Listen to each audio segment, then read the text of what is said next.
శ్రీ అపీతుకుచాంబా సమేత అరుణాచలేశ్వరాయ నమః. ఓం నమో భగవతే శ్రీరమణాయ. ఓం సుందరేశాయ నమః. అరుణాచలమనుచు స్మరించు వారల అహము నిర్మూలింపుము అరుణాచల. శ్రీ శివనిధి శివాలయాలు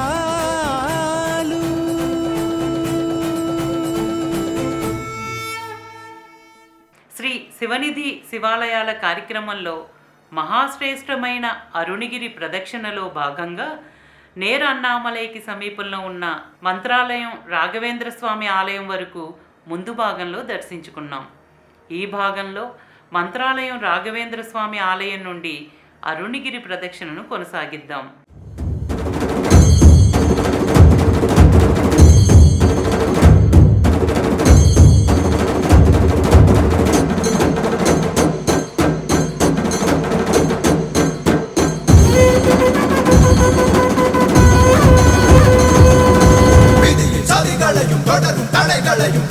அருகின்ற சதாசிவா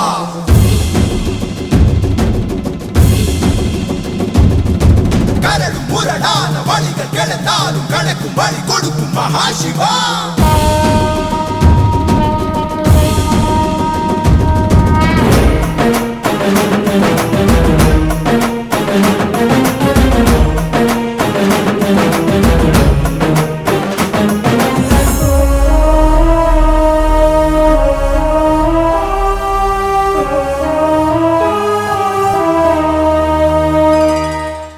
అరుణాచల తత్వం గురించి భగవాన్ రమణ మహర్షుల శిష్యులలో మురుగునార్ ఇలా కీర్తించారు. బ్రహ్మ విష్ణువులు తమ మధ్యన ఆవిర్భవించిన జ్యోతిస్తంభం యొక్క ఆది అంతాలను తెలుసుకొనుటకు ప్రయత్నించి తమ ప్రయత్నంతో తెలుసుకోలేమని తెలుసుకుని తేజోహీనులై నమ్రతతో ఆ జ్యోతిస్తంభానికి శరణు పొందిన తత్వమే అరుణాచలం. అదేవిధంగా బుద్ధి, అహంకారం తమకు మూలమైన హృదయాన్ని వెతుకుటకు ప్రయత్నించి తమ ప్రయత్నంతో తెలుసుకోలేమని తెలుసుకుని వినయంతో అణిగిన క్షణం స్ఫురించిన వెలిగే హృదయతత్వం. అరుణాచల తత్వమే హృదయతత్వము అని మురుగునార్ కొనియాడారు. అరుణాచల మాహాత్మ్యము అనే గ్రంథంలో నందీశ్వరుడు అరుణాచలం గురించి ఇలా వివరించారు. పవిత్ర పుణ్యస్థలాలలో మహిమగలది, శ్రేష్టమైనది అరుణాచలం. ఇదే భూమికి హృదయం, అంటే పరమేశ్వరుని హృదయస్థలం. పరమేశ్వరుడు జ్యోతిశిఖరమై అరుణాచలం అనే పేరుతో నిరంతరం వెలుగొందుతూ ఉన్నారు. అరుణగిరి ప్రదక్షిణ ఎంతో ఆహ్లాదాన్ని, ఆధ్యాత్మిక శక్తిని అందిస్తుంది. అరుణగిరి యొక్క ఆధ్యాత్మిక శక్తి నిరంతరము భావితరాలకు అందింపబడుతూనే ఉంది. అరుణగిరి ప్రదక్షిణ వల్ల కలిగే ఆనందం, శాంతిని వర్ణించటం చాలా కష్టం. ప్రదక్షిణగా ముందుకు వెళ్ళగా ఎడం వైపున అరుణగిరి చుట్టూ నెలకొని ఉన్న ప్రదోషపు నందీశ్వరులలో ఒక నందీశ్వరుడు అరుణగిరిని వీక్షిస్తూ ఉన్నారు. ప్రదోష సమయంలో ఈ నందీశ్వరునికి ప్రత్యేక అభిషేక అర్చనాదులను నిర్వహిస్తారు.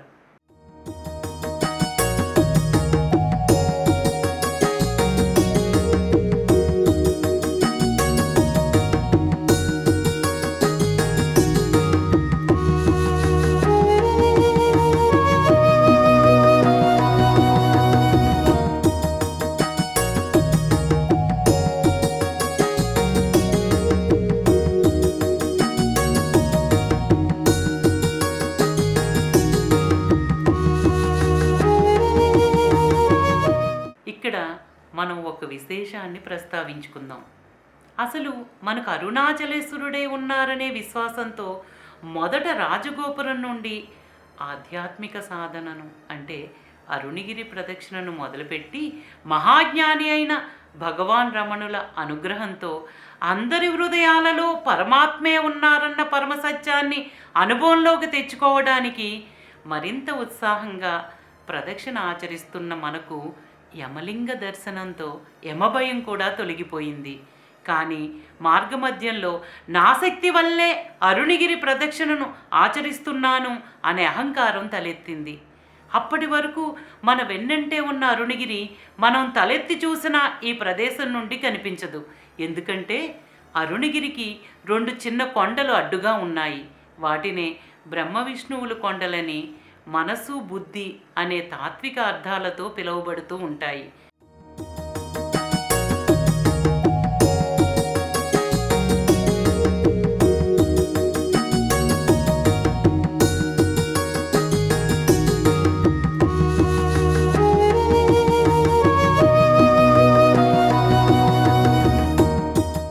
మనకు అహంకారం ప్రవేశించినంతటనే పరమాత్మ ఎలా కానరారో, అలాగే ఈ మనసు బుద్ధి కొండల నుండి అరుణగిరి మనకు కానరారు.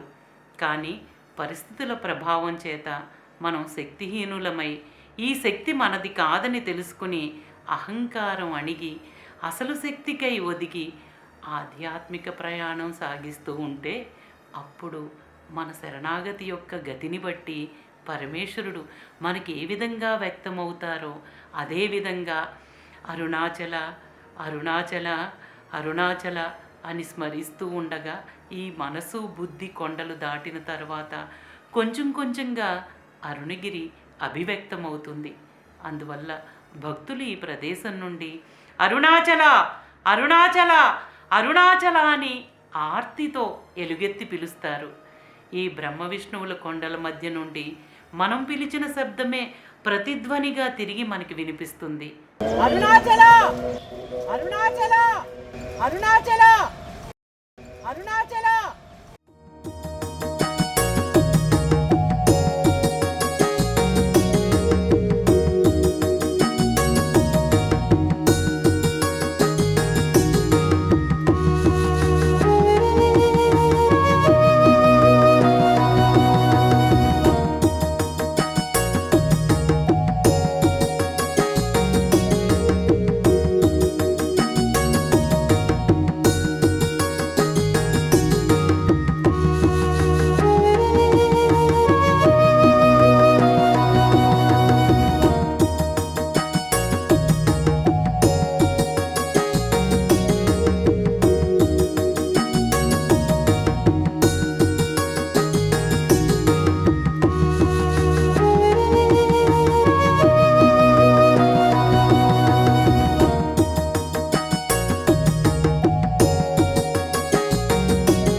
ఎంతటి అజ్ఞానాంధకారంలో కూరుకుపోయిన మనం ఆర్తితో ఆవేదంతో పిలిచినప్పుడు అరుణాచలుడు చలునుడై తప్పక పలుకుతారు అనడానికి ఇది ఒక దివ్యమైన నిదర్శనం.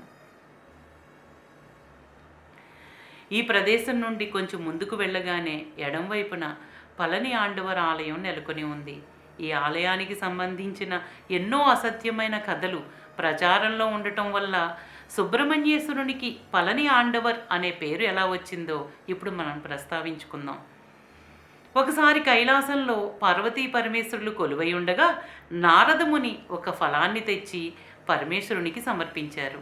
ఆ ఫలాన్ని కుమారులైన వినాయక సుబ్రహ్మణ్యేశ్వరులు తమకిమ్మని ఇద్దరూ అడిగారు. అప్పుడు పరమేశ్వరుడు ఈ భూమండలాన్ని ఎవరైతే చుట్టి ముందు వస్తారో వారికే ఈ ఫలం దక్కుతుందని చెప్పారు. వెంటనే వాయువేగంతో సుబ్రహ్మణ్యేశ్వరుడు తన నెమలి వాహనంపై భూమండలాన్ని ప్రదక్షిణ ఆచరించడానికి బయలుదేరారు.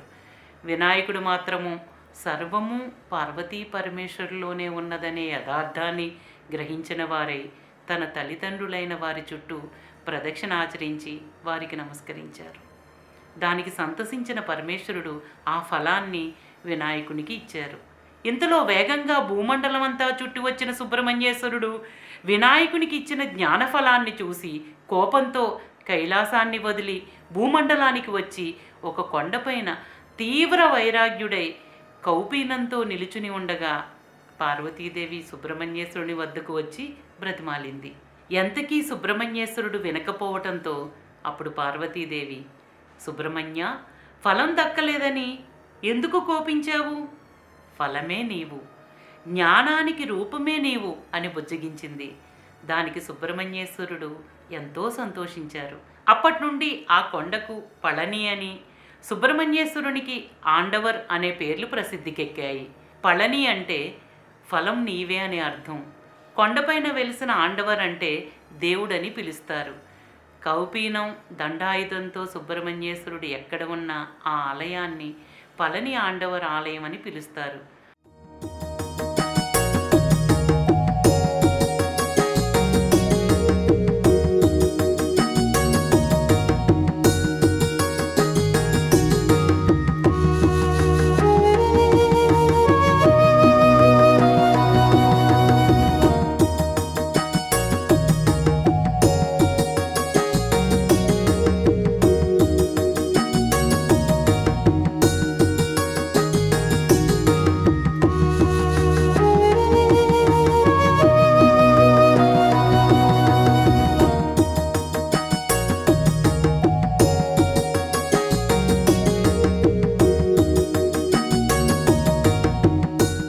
భక్తులు పళని ఆండవర్ యొక్క అనుగ్రహ ఆశీస్సులను అందుకుని ప్రదక్షిణా మార్గంలో కొంచెం ముందుకు వెళ్ళగానే ఎడం వైపున శ్రీ రాజరాజేశ్వరి ఆలయం నెలకొని ఉంది.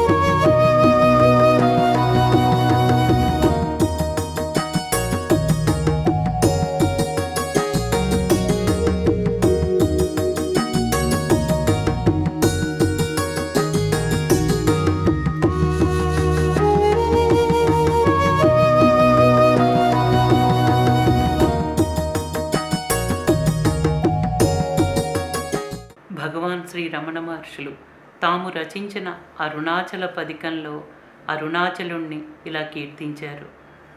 పరమాత్మ, బంధముల నుండి ముక్తిని పొందుటకు నీ చరణ కమలములను మించిన ఆశ్రయం లేదని తెలుసుకోలేని అజ్ఞానులలో నేను ప్రథముణ్ణి. నా భారాన్ని నీపై వేసుకుని నా పురుషాహంకారం అణిగిపోయేటట్లు కరుణించు.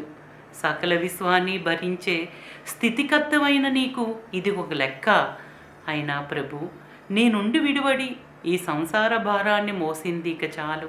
అరుణాచల పరబ్రహ్మ, నీ పాదపద్మాల నుండి ఇక నన్ను దూరంగా ఉండే ఆలోచన చేయకు తండ్రి అని మనందరి తరపున భగవాన్ అరుణాచలుని ప్రార్థించారు. ఓం నమో భగవతే శ్రీరమణాయ. శ్రీ అపీత కుచాంబా సమేత అరుణాచలేశ్వరాయ నమః. ఓం సుందరేశాయ నమః. ప్రేమతో నీ నామమాలించు భక్తుల భక్తుగా బ్రోం అరుణాచల.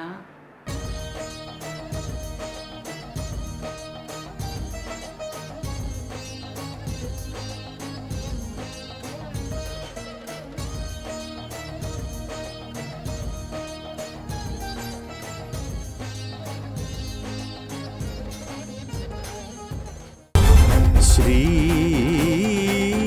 శివనిధి శివాలయ